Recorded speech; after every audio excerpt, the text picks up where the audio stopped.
মানব সৃষ্টির এবং পৃথিবীর সৃষ্টির ইতিহাস ঘাটলে মানুষের যদি কিসমত ভালো থাকে তাহলে আল্লাহর সান্নিধ্য, আল্লাহর অস্তিত্ব সম্পর্কে জ্ঞান তাকে আল্লাহ পাক দান করে দেন। সুবহানাল্লাহ।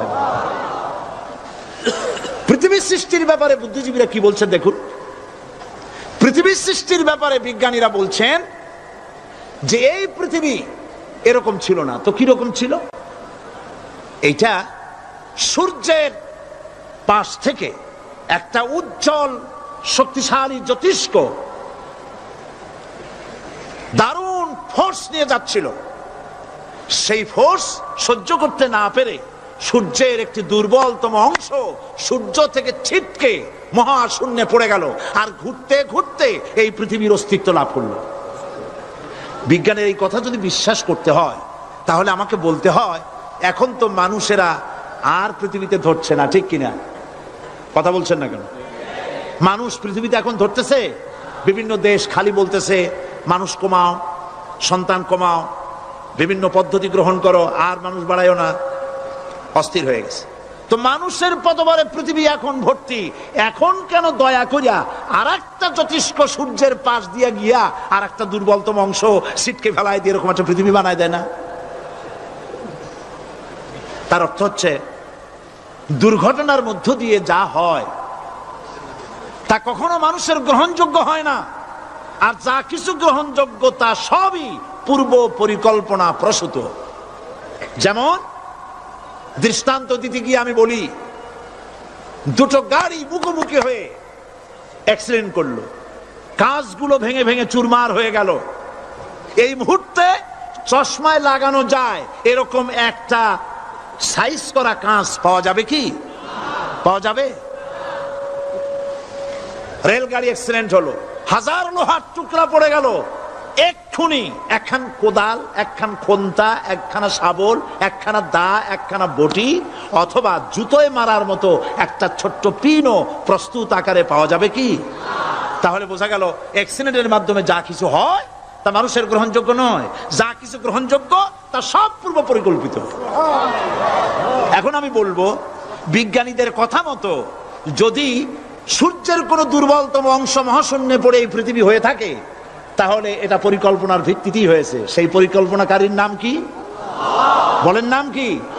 তবে আমি আপনাদেরকে নিশ্চিত করে বলতে পারি সূর্যের কোন দুর্বলতম অংশ ছিটকে পড়ে অ্যাক্সিডেন্টের মাধ্যমে পৃথিবী হয় নাই। মহাপরিকল্পনার মাধ্যমে সৃষ্টি জগৎকে টিকে রাখার জন্য আল্লাহ রাব্বুল আলামিন আলাদাভাবে পৃথিবীকে সৃষ্টি করেছেন। বিজ্ঞানের কথার সাথে কোরআন শরীফের যদি কন্ট্রাডিকশন হয় তাহলে কার কথা মানবেন? বিজ্ঞান না আল্লাহ? জোরে বলেন বিজ্ঞান না আল্লাহ? বিজ্ঞান বলছে, কোন সময় বলে পৃথিবী ঘোরে, কেউ বলে সূর্য ঘোরে, কেউ কয় আমরাও ঘুরি। এখন আসলে ঘোরে কে? ফয়সালা কার কাছ থেকে নেবেন? আল্লাহ রাব্বুল আলামিন কোরআন শরীফের ভিতরে বলেছেন লাশ-শামসু ইয়ামবাগি লাহা আন তুদরিকাল কামারা ওয়ালাল লাইলু সাবিকুন নাহার ওয়া কুল্লুন ফি ফালাকি ইয়াসবাহুন। প্রবল জ্ঞানী হইবে যাহারা, আপন মনেতে বুঝিবে তাহারা, রাত্রি পারে না আগে যাইবার, দিনের স্থান করি অধিকার। চন্দ্র বাদে না সূর্যের গায়েতে, সূর্য পারে না চন্দ্রকে ধরিতে, যার যে স্থান বহাল রাখিয়া ভ্রমণ করিছে খোদাকে ডরিয়া। একটি নির্ধারিত সময় সীমা পর্যন্ত আপন আপন কক্ষপথে সব দৌড়াদৌড়ি করবে, কারো সাথে অ্যাক্সিডেন্ট হবে না কারো। ওয়াকুল্লুন ফি ফালাকি ইয়াসবাহুন, যা আছে মহাশূন্যে সব ঘুরতেছে। কে বলে? বলেন সবাই, কে বলছে? কোন সূরা? সূরা ইয়াসিন। আবার শুনুন, আল্লাহ পাক ফয়সালা দিচ্ছেন ঘোরে কেডা? শুধু সূর্য ঘোরে না, শুধু চন্দ্র ঘোরে না, আল্লাহ মহাশূন্যে যা রেখেছেন সব ঘুরতেছে, সবই সন্তরণশীল, সব গতিশীল। সুতরাং ফয়সালা তো আল্লাহর কাছ থেকে নিতে হবে। পৃথিবী সৃষ্টি করেছেন, মানব গোষ্ঠী সৃষ্টি করেছেন এবং মানুষের প্রয়োজন মিটিয়েছেন। এই মানুষগুলিকে কে সৃষ্টি করেছে? মানুষ সৃষ্টির ব্যাপারেও দার্শনিকরা মানুষদেরকে বিভ্রান্ত করে। যা কলেজে বিশ্ববিদ্যালয়ে পড়ানো হয় এই কোরআন শরীফ বিশ্ববিদ্যালয়ে পড়ানো হয়? হ্যাঁ হয়। কয়েকটা আয়াত, কয়েকটা সূরা পরীক্ষা পাস করার জন্য একটু একটু অপশনাল রেখে দেওয়া হয়েছে। বর্তমান যে শিক্ষা কমিশন, শামসুল হক শিক্ষা কমিশন রিপোর্ট মন্ত্রী পরিষদে অনুমোদন করেছে বর্তমান সরকার। এই শিক্ষানীতিতে বলা হয়েছে ক্লাস 1 থেকে নিয়ে ক্লাস 5 পর্যন্ত ধর্মীয় শিক্ষা দিতে দেওয়া হবে না। তাহলে ক্লাস 5 পর্যন্ত যদি ধর্মীয় শিক্ষা না থাকে, তাহলে ক্লাস 6-7-এ ওঠার পর আলিফ জাওরা বাজাবরবা আনাকুম জানাকুম ছেলেরা পড়বে? মেয়েরা পড়বে? আসল উদ্দেশ্য হলো ইসলাম থেকে জাতিকে দূরে সরাবার জন্য ষড়যন্ত্র। এই সরকারের প্রণীত শিক্ষানীতি আমরা মানি না। আপনারা মানেন? যেই মাদ্রাসা মানুষের চরিত্র সৃষ্টি করে, বর্তমান সরকার সেই মাদ্রাসাগুলি একটা একটা করে ধ্বংস করার পরিকল্পনা গ্রহণ করেছে। সুতরাং আসল শিক্ষা হলো কোরআনের কাছে। আসল শিক্ষা কোথায়? কোরআনের কাছে। কোরআন যদি শিখানো হতো, কোরআন যদি শিখানো হতো কলেজে বিশ্ববিদ্যালয়, তাহলে গতকাল চট্টগ্রাম বিশ্ববিদ্যালয় থেকে যেসব ছেলেরা বিশ্ববিদ্যালয় কর্তৃপক্ষ কর্তৃক বরাদ্দকৃত, হাইজ্যাক করা নয়, বরাদ্দকৃত 4খানা বাস দিয়ে কোরআন শুনতে আসতে চেয়েছিল, বর্তমান সরকারের তথাকথিত সোনার ছেলেরা আসতে দিল না। কোরআন যদি তারা পড়তো, তাহলে কোরআন শরীফ শুনতে তারাও আসতো। কপাল পোড়া। জোরে বলেন কি? আরো জোরে বলেন কি? কপাল পোড়া। সব ভালো লাগে, কোরআন ভালো লাগে না। এদেরকে শিখানো হয়েছে, আরে তোমরা তো মানুষ না। বলে আমরা কি? তো তোমাদের ডারউইন বাবাজি বলে নাই, শোনো নাই? কি পড়ো টড়ো তোমরা, বুদ্ধি শুদ্ধি রাখো না। ডারউইন বলেছে, থিওরি অফ ইভলিউশনের মধ্যে বলেছেন মানুষ মানুষ না। বলে কি? মানুষ হলো বান্দর। কপাল পোড়া। কি কপালে লেখা থাকে? কাজে কামে প্রকাশ হয়ে যায়। ডারউইন বলল মানুষ মানুষ না। আলফ্রেড বললেন মানুষ হলো মানুষই ঠিক, তবে মানুষ হলো সেক্স সর্বস্ব জীব। সেক্স সমস্যার সমাধান করলে মানুষের সব সমস্যার সমাধান হয়ে যাবে। কার্ল মার্কস বললেন মানুষ হলো পেট সর্বস্ব জীব, পেট সমস্যার সমাধান করে দিলে সব সমস্যা শেষ। আর ডারউইন বললেন মানুষ মানুষই না, মানুষ কি? বলে বান্দর। ওরাং ওটাং শিম্পাজি আর ব্যাং থেকে মানুষের উৎপত্তি হয়েছে। আমি যখন জীবনের প্রথম শিম্পাজি দেখলাম, ওরাং ওটাং দেখলাম, তখন আমি মনে করেছি যে ডারউইন খামোখা ভুল করে নাই। এইটা দেখেই ও মনে করেছে যে এই হচ্ছে আমার মাতামহের গোষ্ঠী, এই হলো পিতামহের গোষ্ঠী। আপনারা একটু মাথা কাটায় চিন্তা করেন, মানুষ যদি বান্দর থেকে হবে, আজও বানর ফরেস্ট এরিয়া আছে কিনা বাংলাদেশে? চিল্লায় বলেন আছে কিনা? তো মানুষ যদি বান্দর থেকেই হবে, আপনারা কি কোনোদিন দেখেছেন যে একটা বান্দরের কোমর পর্যন্ত মানুষের মতো হয়ে সারছে?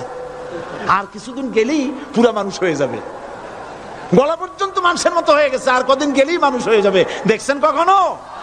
আচ্ছা আপনারা বলেন, পাবদা মাছ আপনারা চট্টগ্রামে কি বলেন? পাবদাই বলেন। পাবদা মাছ দেখতে কি মাছের মতো লাগে? বোয়াল মাছের মতো।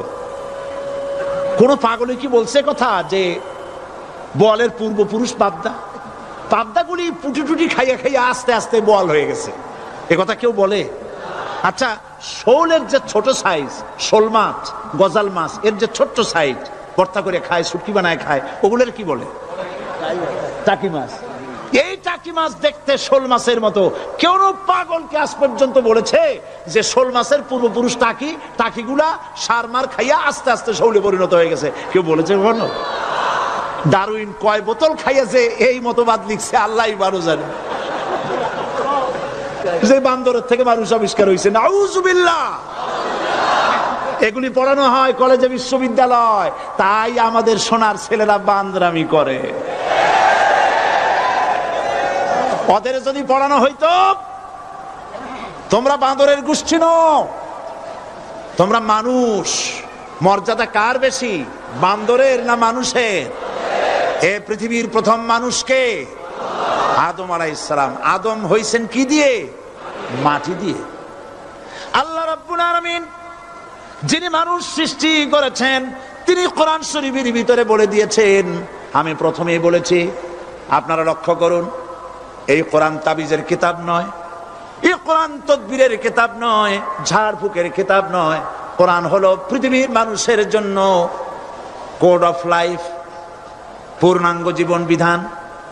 সবকিছু আল্লাহ পাক কোরআনের ভিতরে বলে দিয়েছেন, কোন জিনিস বাদ দেন নাই। আপনি আমি কেমনে সৃষ্টি হয়েছি আল্লাহ পাক কোরআনের ভিতরে বলেছেন, ইন্না খালাকনাকুম মিন তুরাবিন সুম্মা মিন নুতফাতিন সুম্মা মিন আলাকাতিন সুম্মা মিন মুদগা। নিষ্প্রাণ মাটি দিয়ে তোমাকে উৎপন্ন করা হয়েছে, নিষ্প্রাণ মাটির উপাদান দিয়ে তোমাকে তৈরি করা হলো। মায়ের পেটের ভিতরে এক ফোঁটা নাপাক পানি জমাট রক্তে পরিণত হয়ে গেল। জমাট রক্ত আস্তে করে গোস্ত পিণ্ড হলো। গোস্ত পিণ্ডকে সুন্দর করে সাজায়া, হাড্ডি গুড্ডি বানায়া, স্ট্রাকচার তৈরি করে তার উপরে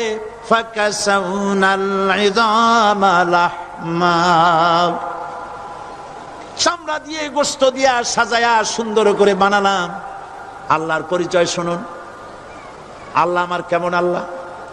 মায়ের পেটের ভিতরে সন্তান বানায়া, এরপরে যখন রূহ দেওয়া হয়েছে, ক্ষুধা লেগেছে, খাবারের প্রয়োজন হয়েছে, আল্লাহ রাব্বুল আলামিন ওই কচি বান্দা মায়ের পেটে বসে কি খাবে, সেজন্য তার মা চিন্তা করে নাই, বাবা চিন্তা করে নাই, সরকার চিন্তা করে নাই। আল্লাহ রাব্বুল আলামিন মায়ের মাসিক অসুখকে বন্ধ করে দিয়ে সন্তানের নাভির সাথে আর মায়ের নাভির সাথে তার লাগায়া, পাইপ লাগায়া মায়ের মাসিক অসুখের রক্তগুলি দিয়ে সন্তানকে বড় বানালেন। মুখ দিয়া এই রক্ত পান করালেন না, মুখটাকে পবিত্র রেখে দিলেন, যাতে করে পৃথিবীতে আসার পর ওই মুখ দিয়া আল্লাহ রাব্বুল আলামিনের জিকির করতে পারো। সন্তান মায়ের ভিতরে, পেটের ভিতরে বড় হলো। আল্লাহ রাব্বুল আলামিন বলেন, মাস দিন যখন পুরা হয়ে গেল, সুম্মা নুখরিজুকুম তিফলা, বাচ্চার আকারে পৃথিবীতে নিয়ে আসলাম। এখন খাবা কি? পৃথিবীতে যখন বাচ্চা এলো, তখন তার পেটের সাথে যে সংযোগ ছিল মায়ের নাভির সাথে আর সন্তানের নাভির সাথে, সেই সংযোগ তার আর কি থাকলো? কি করা হলো? কেটে দেওয়া হলো। লক্ষ্য করুন, খাবারের জন্য একটি মাত্র পাইপ আল্লাহ লাগাইছিলেন, পৃথিবীতে সন্তান আসার সঙ্গে সঙ্গে পাইপটা কেটে দেওয়া হলো। এবার কি খাবে? আল্লাহ রাব্বুল আলামিন মায়ের বুক থেকে সন্তানের জন্য এবার সিঙ্গেল সিগন্যাল, তার জন্য সিঙ্গেল কোন লাইন যেটা ছিল কেটে দিয়া, মায়ের বুক থেকে সন্তানের জন্য ডাবল লাইন আল্লাহ চালু করে দিলেন। এমন দুধ বানাই দিলেন যা শুধু খাবার নয়, শুধু ফুড ভ্যালু নয়। এই দুধের ভিতরে ক্যালসিয়াম, এর মধ্যে ভিটামিন, এর মধ্যে আয়রন, এর মধ্যে মেডিসিন। দুনিয়ার এই সন্তান ছিল ফি কারারিম মাকিন, সুরক্ষিত জায়গার ভিতরে ছিল। কোন পলিউশন সেখানে যেতে পারতো না, রোগের জার্ম সেখানে যেতে পারতো না। দুনিয়ায় এলো দূষিত আবহাওয়ার ভিতরে। এই সন্তানকে এখনই অ্যান্টিবায়োটিক খাওয়ালে পরে অসুবিধা হবে। আল্লাহ রাব্বুল আলামিন মায়ের দুধের ভিতরে ঔষধ দিয়া রোগের প্রতিষেধক বানায়া দিলেন। এ হলো আমার আল্লাহ। এ আমার কে? আল্লাহ। জোরে বলেন আল্লাহ। আল্লাহ আল্লাহ রাব্বুল আলামিন মায়ের দুধ দিয়ে সন্তানকে বড় করলেন আর শোনায় দিলেন, খবরদার এই মায়ের সাথে, এই বাপের সাথে নাফরমানি করবি না। মা বাপের জন্য আমার কাছে দোয়া করবি, রব্বির হামহুমা কামা রাব্বায়ানি সগীরা। সবাই পড়েন আমার সাথে, রব্বির হামহুমা কামা রাব্বায়ানি সগীরা। আল্লাহ পাক শিখাই দিলেন, বান্দারে আমার কাছে দোয়া করায় আল্লাহ, আমার মা বাপ আমাকে ছোটবেলায় যেভাবে স্নেহের কোলে লালন পালন করেছে, এইভাবে আমার মা বাপদের তোমার রহমতের কোলে লালন পালন করো। মনে থাকবে ভাইরা? বলেন মনে থাকবে? প্রত্যেক নামাজের পরে মা বাবার জন্য দোয়া করবেন, বেঁচে থাকুক আর মরে যাক, দোয়া করবেনই। মনে থাকবে? রব্বির হামহুমা কামা রাব্বায়ানি সগীরা। আবার পড়েন রব্বির হামহুমা কামা রাব্বায়ানি সগীরা। আল্লাহ পাক মায়ের মর্যাদা এত বাড়াইছেন, সাহাবী প্রশ্ন করেছে, ইয়া রাসূলুল্লাহ খেদমত করব কার? হুজুর বলেন তোমার মায়ের, তারপরে কার? তোমার মায়ের, তারপরে কার? তোমার মায়ের, তারপরে কার? তোমার পিতার। বাপের চাইতে মায়ের মর্যাদা আল্লাহ 3 গুণ বাড়াইয়া দিলেন, 3 গুণ বৃদ্ধি করে দিলেন। হাদিস শরীফে এসেছে, হযরত আবী হুরায়রা রাদিয়াল্লাহু তাআলা আনহু রাসূলের কাছে এসে রাতের বেলায় কাঁদতেছিলেন। হুজুর প্রশ্ন করলেন, আবু হুরায়রা কাঁদো কেন? হযরত আবু হুরায়রা বলছেন, হুজুর মা আমাকে মেরেছে। তিনি প্রশ্ন করলেন, আচ্ছা মা তোমারে মারলো কেন? তুমি কি কোনো বেয়াদবি করছো? তিনি বললেন না। তবে মারলো কেন? হযরত আবু হুরায়রা বলেন, ইয়া রাসূলুল্লাহ আপনার খেদমত থেকে বাড়ি ফিরতে আমার দেরি হয়ে গিয়েছিল। গভীর রাত্রে যখন বাড়ি গেছি, মা আমাকে প্রশ্ন করলেন, বাবা দেরি হলো কেন, কোথায় ছিলি? তাম পৃথিবীর মানুষ যেই কদম মোবারক চুমু দিতে পারলে ধন্য হয়ে যায়, সেই আখিরি জামানার পয়গম্বর নবী মুহাম্মদ রাসূলুল্লাহ সাল্লাল্লাহু আলাইহি সাল্লামের দরবার থেকে আসতে আমার দেরি হয়ে গেছে। ইয়া রাসূলুল্লাহ আমার মা আপনার নাম শুনে তার গা জ্বলে উঠল, তিনি কাফের মুশরিকা। আপনার নাম শুনে অগ্নি শর্মা হয়ে আমাকে ধরে পিটানো আরম্ভ করলেন আর বললেন, আবু হুরায়রা হয় মুহাম্মদ সাল্লাল্লাহু আলাইহি সাল্লামের বাড়ি ছাড়বি, নইলে আমার বাড়ি ছাড়বি, কি করবি বল? মার খেতে খেতে আমি বললাম, মা তোমার গায়ে যত শক্তি আছে আমারে মারো, তোমার বাড়ি শুদ্ধ, তাম দুনিয়াটা ছেড়ে দিতে পারি, মুহাম্মদ রাসূলুল্লাহর কদম মোবারক ছেড়ে দিতে পারি না। হুজুর আমার মা গলা ধাক্কা মেরে আমাকে বের করে দিয়েছেন। হুজুর বলছেন, আবু হুরায়রা মা তোমাকে মেরেছে আর আমার কাছে নালিশ করছো, আমি তোমার মায়ের কোনো বিচার করতে পারবো না। সুবহানাল্লাহ, এত বড় পাওয়ারফুল নবী, শানওয়ালা, ইজ্জতওয়ালি, বরকতওয়ালি, এত বড় নবী বলছেন মা মেরেছে, আমার করার কিচ্ছু নাই। সুবহানাল্লাহ। তোমার মা মুশরিকা হোক আর যাই হোক, তোমার মা। সুবহানাল্লাহ বলেন।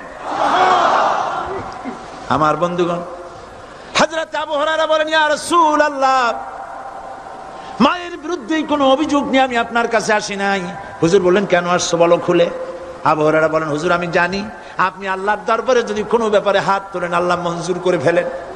আপনি দয়া করে আমার মার জন্য দোয়া করেন, আল্লাহ যেন হেদায়েত দিয়ে দেন।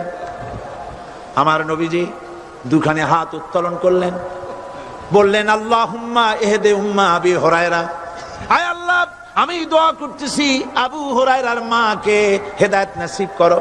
হুজুর হাত তুলে মোনাজাত করছেন, আবু হুরায়রা দৌড় দিলেন বাড়ির দিকে। কয়েকজন সাহাবী হযরত আবু হুরায়রার জামা টেনে ধরেছে, এই ভদ্রলোক দৌড়ায় কেন? এত শান্ত মানুষ, কখনো গরম হয়ে কারো সঙ্গে কথা বলে না, এই মানুষটা দৌড়ায় কেন? কোনো বিপদ হইল নাকি? জামা টেনে ধরে বলে, আবু হুরায়রা দৌড়াও কেন? হযরত আবু হুরায়রা বলেন, জামা ছেড়ে দাও, কোনো বিপদ আমার হয় নাই, আমি দৌড়াইয়া বাড়ি যাই দেখতে চাই। আমি দৌড়াইয়া আগে বাড়ি যেতে পারলাম না, আমার নবীর দোয়া আগে আমার বাড়ি চলে গেছে, আমি এটা দেখতে চাই। হযরত আবু হুরায়রা দৌড়াতে দৌড়াতে বাড়ি চলে গেছেন। দরজায় নক করলেন, ভেতর থেকে আওয়াজ এলো, কে? তিনি বললেন, আমি আবু হুরায়রা, মা দরজা খুলে দাও, আমি তোমার সন্তান। মা বললেন, বাবা অপেক্ষা করো, দরজা খুলতেছে। হযরত আবু হুরায়রা বলেন, মায়ের গলার আওয়াজের ভেতরে কুফরি কর্কশতা পেলাম না, মায়ের গলার আওয়াজের ভেতরে তাওহীদের নরমিয়াত পেলাম। আমার কাছে মনে হলো আমি আবু হুরায়রা বাড়ি আসার আগে নবীজির দোয়া আল্লাহর আরশে পৌঁছে গেছে। আবু হুরায়রা বলছেন, মা আমার কিছুক্ষণ পরে ঘরের থেকে বেরিয়ে এসেছেন, আমি দেখলাম মায়ের শরীর ভিজা, মাথার চুল দিয়া পানি টপকাচ্ছে। মা আমার বললেন, বাবারে তোমাকে মারার পর আমি নিদারুণ অনুশোচনায় পড়েছিলাম। মনে মনে ভাবলাম, আহারে আমার সন্তানরা আমি কেন মারলাম? সে তো কোনো খারাপ কাজ করে নাই, কোনো খারাপ জায়গায় যায় নাই। এত ভালো মানুষ যার সম্পর্কে লোকেরা খামোখাই মিথ্যা কথা বলে, এই ভালো মানুষটার কাছে গেছে, সেজন্য আমি মারলাম কেন? বাবা গো, আমি আমার ভুল বুঝতে পেরেছি, জীবনের ভুলও ধরা পড়েছে, আমাকে জলদি করে নিয়ে চলো বিশ্ব নবীর দরবারে। হযরত আবু হুরায়রার মা রাসূলুল্লাহর খেদমতে এসে ঘোষণা করলেন, আশহাদু আল্লা ইলাহা ইল্লাল্লাহু ওয়াহদাহু লা শারীকা লাহু ওয়া আশহাদু আন্না মুহাম্মাদান আবদুহু ওয়া রাসূলুহু। আমার ভাইরা,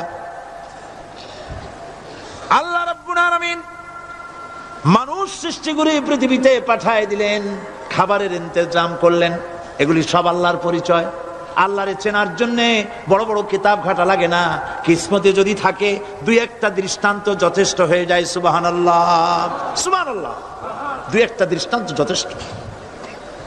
আল্লাহ পাক সমস্ত সৃষ্টি জগৎকে তৈরি করলেন, সৃষ্টি করলেন, আর তাদের খাদ্যের ব্যবস্থা করলেন। কে করেছেন খাদ্যের ব্যবস্থা?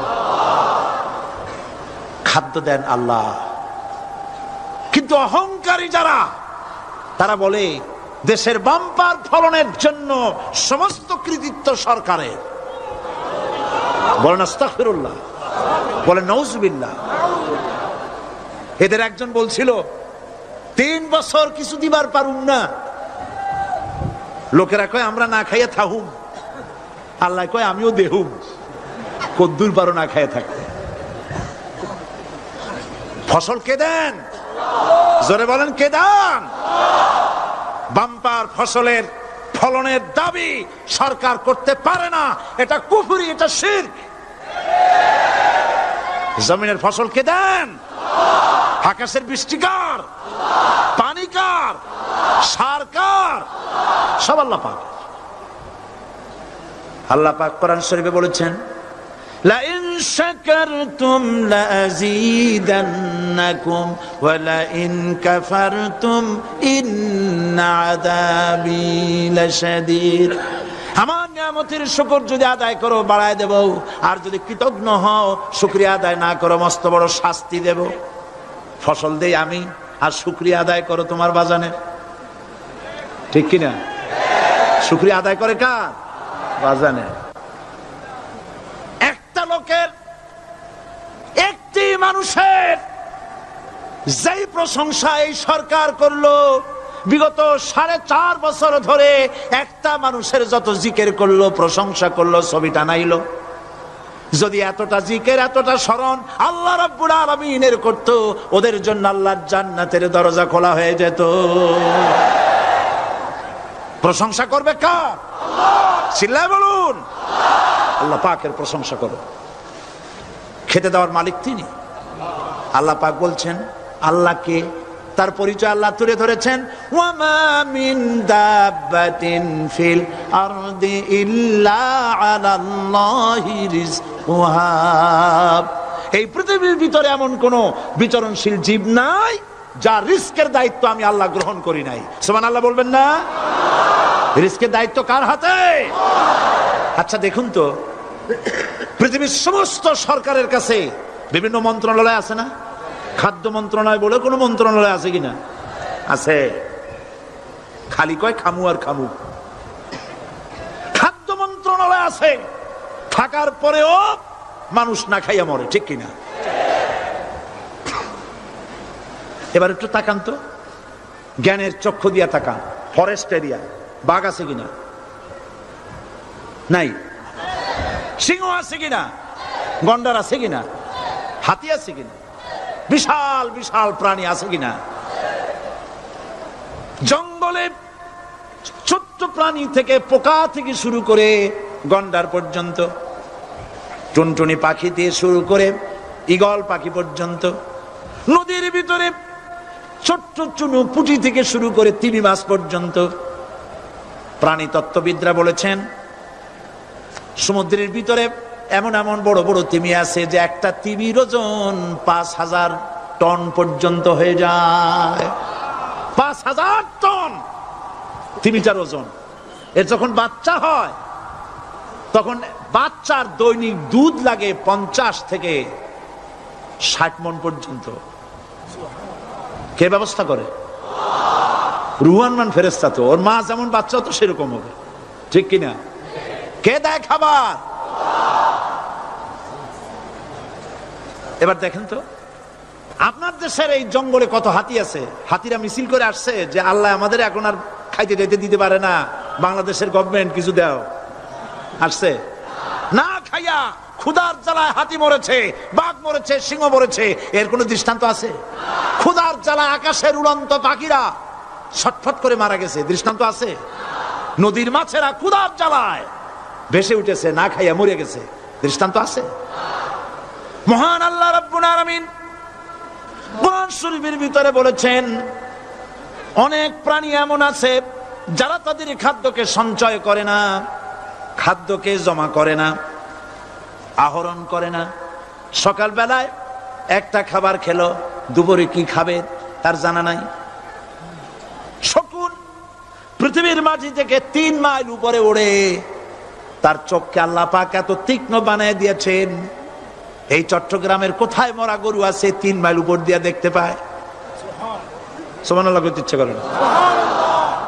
এই প্রাণীগুলি খাবারগুলি কোনো গভর্নমেন্ট জোগাড় করে রাখে নাই। আল্লাহ পাক বলেন সবার খাবার আমি দেই। সকাল বেলায় সমস্ত প্রাণীগুলি, মহাশূন্যে পাখি, পানির ভিতরে মৎস্যরাজি, জঙ্গলের ভিতরে হিংস্র প্রাণী, পোকামাকড় থেকে শুরু করে সবগুলো খালি পেটে সব বেরিয়ে যায়, কারো কোনো খাবারের মজুদ নাই। সন্ধ্যা হতে না হতে সমস্ত প্রাণীগুলির পেট ভরাইয়া আমি আবার যার যার ঘরে বিরায় দেই। ওয়ামা মিন দাব্বাতিন ফিল আরদি ইল্লা আলাল্লাহি রিজকুহা। সমস্ত প্রাণী রিজকের দায়িত্ব আমি আল্লাহর হাতে। কে দেয় রিজক? জোরে বলুন, কে দেন? আল্লাহ পাক। কি খাবেন সব আল্লাহ জোগাড় করে দিয়েছেন। তরি তরকারি জোগাড় করেছেন, মাছ জোগাড় করেছেন, চাউল দিয়েছেন, খাবার দিয়েছেন, গোশত দিয়েছেন, সব দিয়ে দিয়েছেন। আল্লাহ রাব্বুল আলামিন সমস্ত জিনিস দিয়ে মানুষকে আল্লাহ পাক তার জন্য আল্লাহ সব করেছেন। খালাকালাকুম মা ফিল আরদি জামিআ। এই পৃথিবীতে যা তৈরি করেছে সব তোমার জন্য। এ হচ্ছে আমার আল্লাহ। এ হচ্ছে আমার কে? আল্লাহ। সে আল্লাহ পাক বলছেন, আল্লাহর পরিচয় তিনি স্রষ্টা, তিনি রিজেক দাতা। এবার আইনদাতা কে? আইনদাতা কে? আরো জোরে বলুন। আইনদাতা আল্লাহ হচ্ছে আল্লাহর পরিচয়। ইনিল হুকমু ইল্লা লিল্লাহ আলা লাহুল খালকু ওয়াল আমর। সৃষ্টি যার, আইন চলবে তার। আমার দেশে আল্লাহর আইন চলছে? আমাদের দেশের কল কারখানা, ক্ষেত খামার, অফিস আদালত আল্লাহর আইন অনুযায়ী চলে? চলে না। বরং আল্লাহর আইনকে মুছে ফেলার জন্য, নিজেদের আইন সৃষ্টি করার জন্য প্রচেষ্টা চালানো হচ্ছে। আল্লাহর আইন মানুষের জন্য সব থেকে বেশি উপযোগী, কারণ সৃষ্টি করেছেন কে? বলেন, কে করেছেন? আল্লাহ। প্রত্যেকটি মেশিন আপনি যা কিনবেন, রেডিও হোক, টিভি হোক, যে কোনো যন্ত্র হোক, গাড়ি হোক, তার সাথে একটা লিটারেচার, একটা বই তার সঙ্গে দিয়ে দেওয়া হয়। ওই বইয়ের মধ্যে লেখা থাকে এটা কিভাবে চালানো হবে, অপারেট করা হবে, তার সিস্টেম লেখা থাকে। আপনার ইচ্ছা মতো চালাইলে হবে না।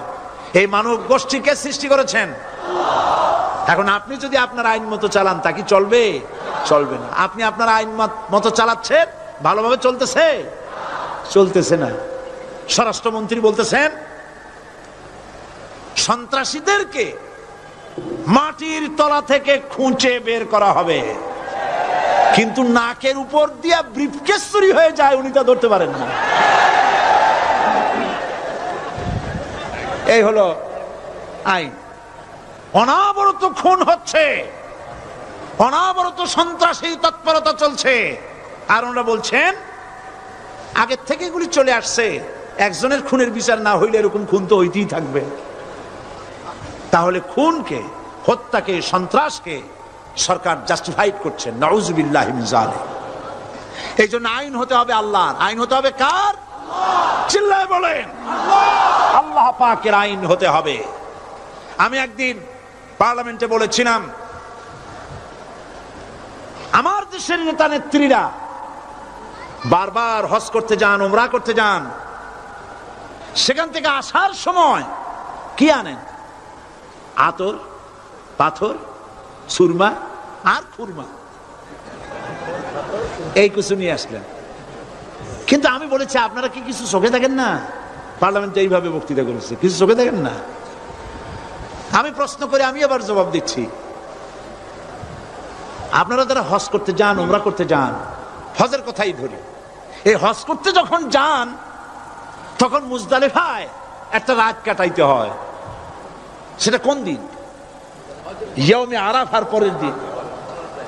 এই মাঠে দালান কোঠা আছে, এখানে বেড়া আছে, শামিয়ানা আছে, পর্দা আছে, তাবু আছে, কিচ্ছু নাই।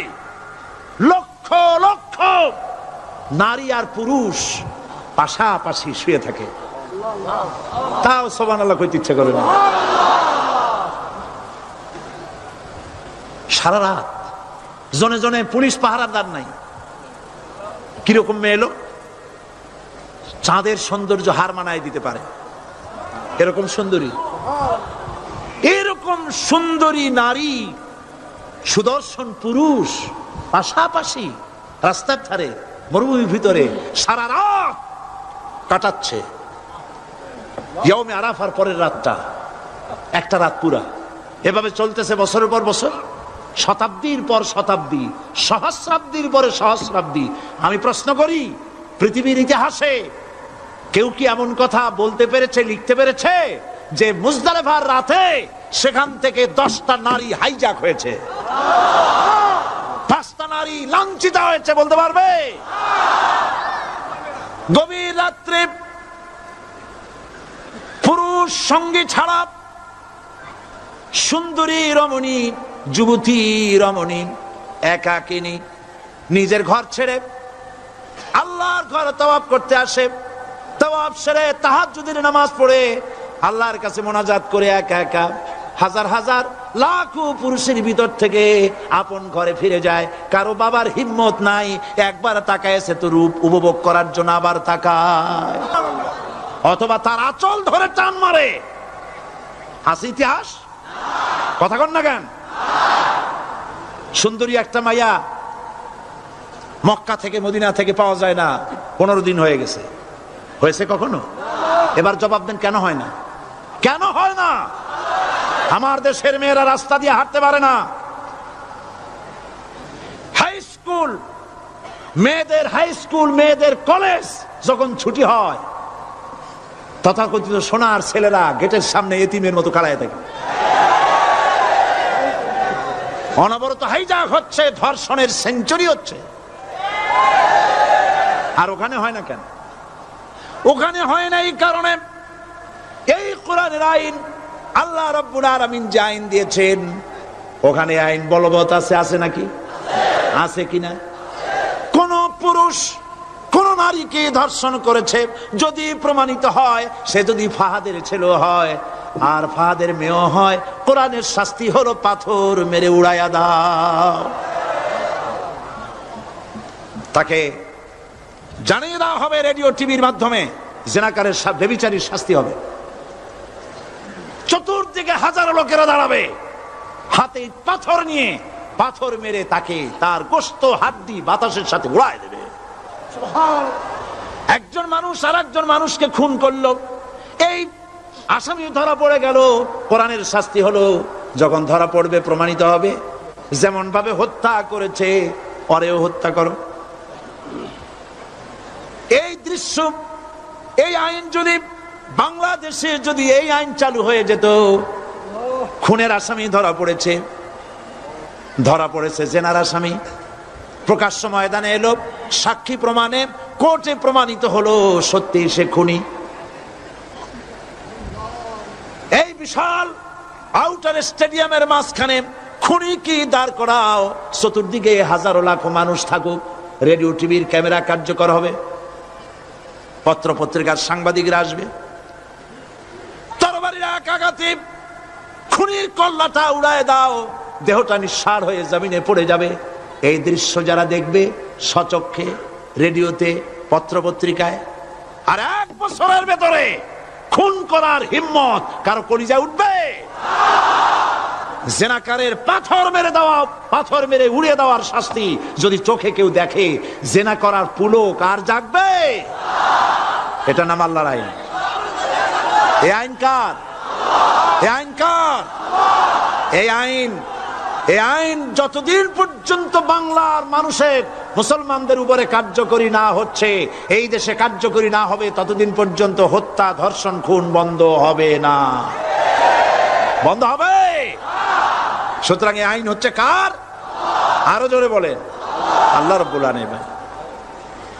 মহান আল্লাহ রাব্বুল আলামিনের এই আইন অনুযায়ী যদি দেশ চলে, মানুষ শান্তি পাবে, চুরি বন্ধ হবে, ডাকাতি বন্ধ হবে, জেনা বন্ধ হবে, হত্যা ধর্ষণ বন্ধ হয়ে যাবে।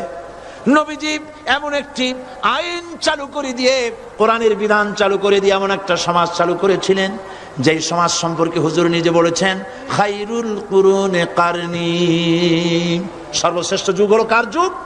আমার যুগ। সুবহানাল্লাহ বলেন। রাসূলের যুগ হলো সর্বশ্রেষ্ঠ যুগ। সেই কোরআন, সেই হাদিস আজও আছে না নাই? বলেন জোরে, আজও আছে না নাই? সেই কোরআন এবং সুন্নাহ দিয়ে দেশ শাসন হোক, এটা কি আমরা চাই? কারা কারা চাই? দু হাত উঁচু করে দেখা।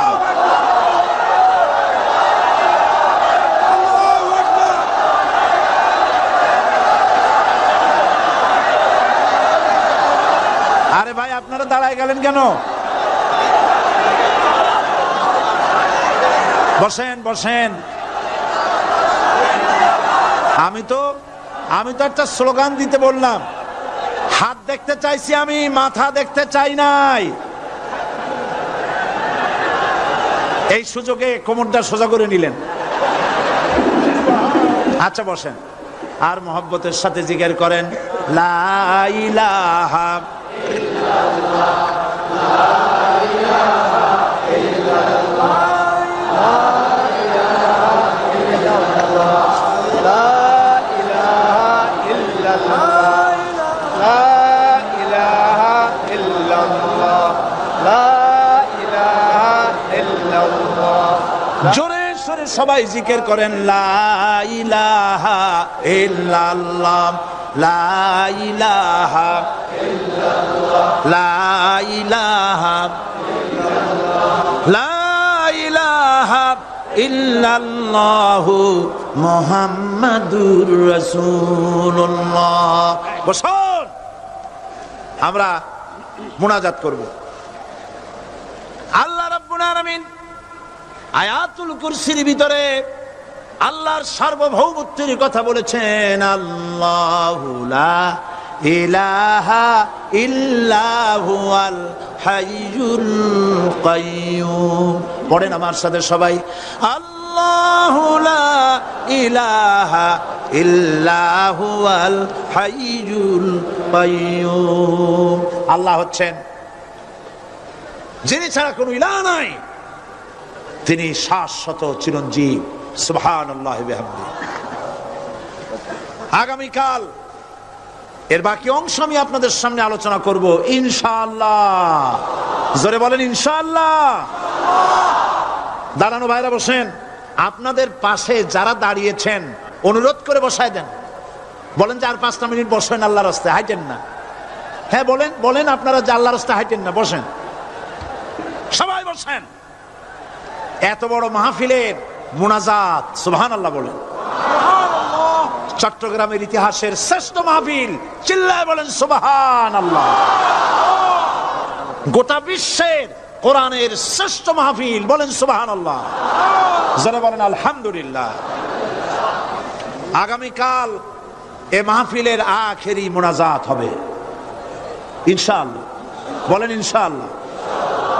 আমি আন্তরিকভাবে দুঃখিত, প্রতি বছর আমার মা বোনদের জন্য, চট্টগ্রামবাসী আমার মা বোনদের জন্য আলাদাভাবে তাদের প্রশ্নের উত্তর দেই এবং তাদের সামনে কোরআন হাদিসের কথা আলাদাভাবে বলি। এবছর দিন কম হয়ে গেল বলে মহিলারা, মা বোনেরা বঞ্চিতা হয়ে গেলেন। শিশু কিশোরদের জন্য আলাদাভাবে সমাবেশ করা হয়, তাও বঞ্চিত হয়ে গেল। এই বিশাল তাফসীরুল কোরআন মাহফিলের বরকত থেকে চিটাগংবাসীকে যারা বঞ্চিত করলো, আল্লাহ তাদের হেদায়েত নসিব করে দিন। যদি হৃদয় থাকে, যদি হৃদয় বলে কিছু থাকে, বিবেক বলে যদি কিছু থাকে, আর শরীর যদি মুসলমানের পিওর রক্ত থাকে, তাহলে বাড়ি বসে অনুশোচনা করা উচিত, চোখের পানি ফেলানো উচিত ওই সব লোকের যারা এই বরকতপূর্ণ মাহফিলকে বাধা দিয়েছে। আর যাদের কলজার মধ্যে আল্লাহ মোহর মেরে দিয়েছে, এগুলোর তো হেদায়েত হবে না। যাদেরকে আল্লাহ পাক তৈরি করেছেন জাহান্নামের জন্য, ওদের কাছে মাহফিল অসহ্য, সহ্যই হবে না। নাউজুবিল্লাহ বলেন। চট্টগ্রামবাসীর জন্য তাফসীরুল কোরআন মাহফিল নিয়ামত। এই নিয়ামত কিয়ামত পর্যন্ত আল্লাহ টিকায় রাখুন, বলি আমিন। আগামীকালের আখেরি মোনাজাতে সমস্ত মুসলমান চতুর্দিক থেকে আল্লাহ পাকের নারা লাগাতে লাগাতে আসবেন। আল্লাহু আকবার, নারায়ে তাকবীর।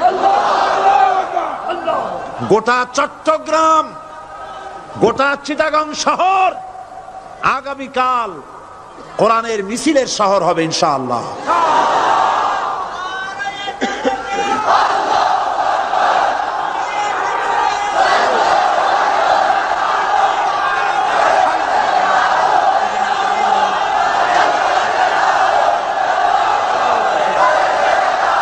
কতজন?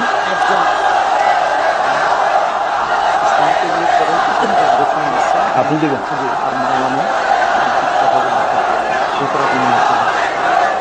বন্ধুগণ, আজকে কোরআন শরীফের তাফসীর শুনে ইসলামের প্রতি আকৃষ্ট হয়ে 8 জন অমুসলিম ভাই ইসলাম কবুল করার জন্য এসেছে।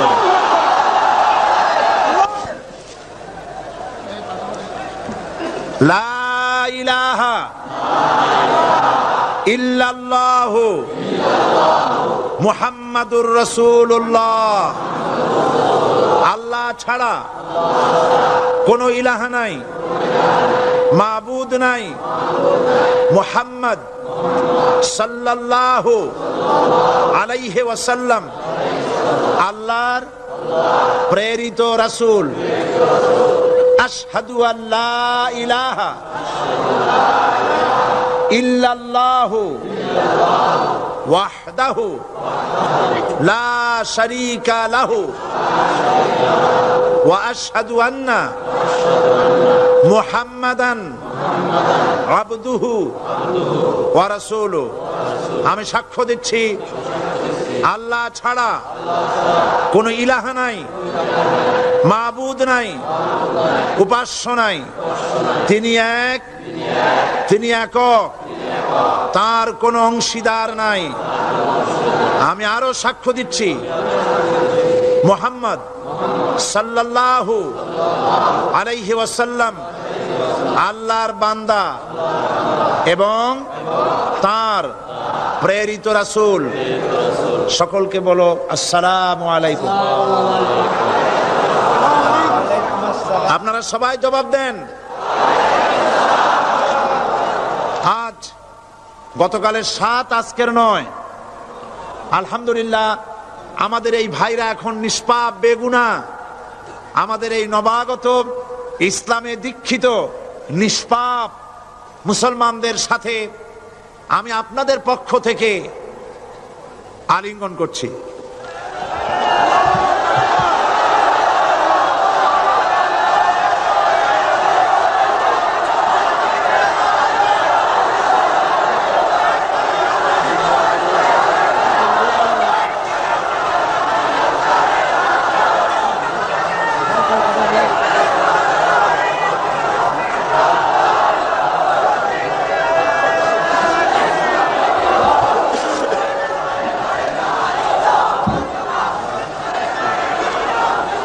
প্রিয় ভাই সব, আগামীকাল আপনারা দলে দলে চতুর্দিক থেকে আল্লাহ পাকের বড়ত্ব, মহানত্ব, শ্রেষ্ঠত্বের ঘোষণা দিতে দিতে আসবেন। আল্লাহর বড়ত্ব, বিরাটত্ব, মহানত্ব আর শ্রেষ্ঠত্বের ঘোষণা দিতে হয় কিভাবে? আল্লাহু আকবার। সবাই জোরে বলেন, আরো চিল্লায় বলেন।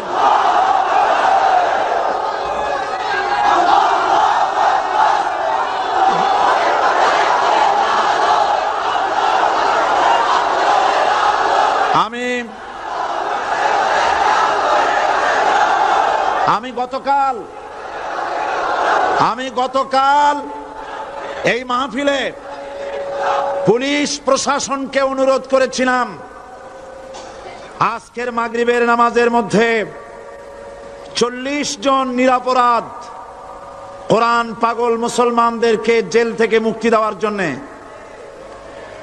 আপনারা তামসা মনে করবেন না। পুলিশ কমিশনার সাহেব, মুসলমানদের ঈমান নিয়ে, আগুন নিয়ে খেলা করবেন না। রাজশাহী এবং চট্টগ্রাম এক জিনিস নয়। আপনি রাজশাহীকে নির্যাতন করে এসেছেন, আমাদের কাছে সে হিসাব আছে। আপনি চট্টগ্রামের যদি এই মুসলমান ছেড়ে না দেন, আপনার মৃত্যু হবে, পাগল হয়ে মরবে।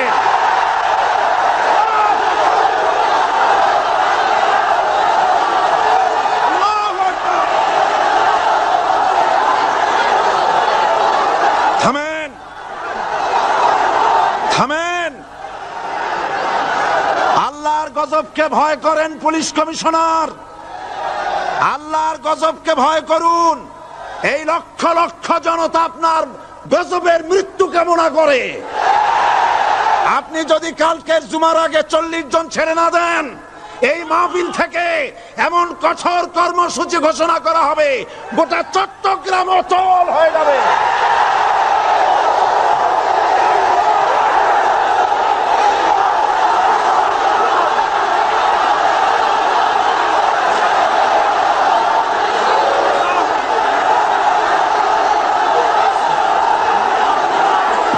বসুন, বসুন। বাংলাদেশটাকে হিন্দুস্তান ভাববেন না। বাংলাদেশ হিন্দুস্তান হবে না, বসনিয়া হবে না। আপনাদের মতো 2-4টা দুরাচার পুলিশ কমিশনার একটা গভর্নমেন্টকে জনবিচ্ছিন্ন করার জন্য যথেষ্ট। আল্লাহ আপনাদেরকে হেদায়েত করুন। মুসলমানদের দুশমন, আল্লাহ এদেরকে হেদায়েত করুন। পাগলামি করবেন না, আল্লাহর গজবকে ভয় করুন। আল্লাহ পাক মুসলমানদেরকে ধৈর্য ধরার তৌফিক দান করুন। সবাই বলেন আমিন। আল্লাহ পাক মুসলমানদেরকে ধৈর্য ধরার তৌফিক দান করুন, বলেন আমিন। আমি আজ আপনাদের খেদমতে আরজ করি, আগামীকাল দলে দলে কোরআনের তাফসীরের মাহফিলের মোনাজাতে শরীক হন। আল্লাহ তৌফিক দান করুন। সমস্ত